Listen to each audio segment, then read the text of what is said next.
Have you ever done something or said something that you regret? Something you wish that you could unwind or change? Well, here's something amazing for you next time you find yourself in that place. Hi, I'm Bernie Diamond and welcome again to Fresh. The Apostle Paul is an interesting guy. He was a religious nutter, an extremist, a fundamentalist, a Pharisee who persecuted Christians mercilessly until he met Jesus for himself on that road to Damascus. And on that day, his life was turned upside down. From then on, he spent the rest of his days proclaiming the good news of Jesus across the known world, only for himself, in turn, to be persecuted by the Jews. In his latter days, he goes to Jerusalem, where the religious leaders have him arrested on trumped-up charges. They plot to kill him, so eventually, running out of options, as a Roman citizen, he appeals to the emperor, as he was entitled to do.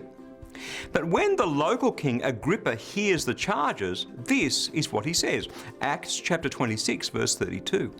And Agrippa said to Festus, "We could let him go free, but he has asked to see Caesar."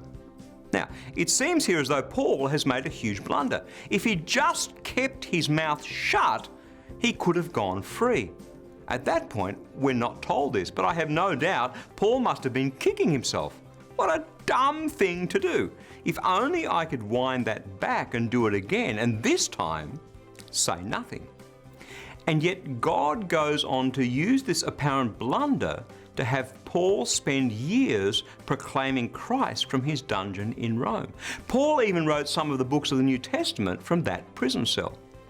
It's funny how God works sometimes. He can even take our blunders and use them for his glory. That's God's word, fresh for you today.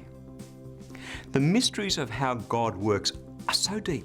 He is so amazing. That's why I'm so passionate about sharing God's word with you each day. And if you'd like to go a bit deeper, then let me encourage you to stop by at christianityworks.com, and right there on the homepage, you'll see This Week on TV. You can watch this week's half-hour television program for some more in-depth teaching from God's word. Again, that's christianityworks.com.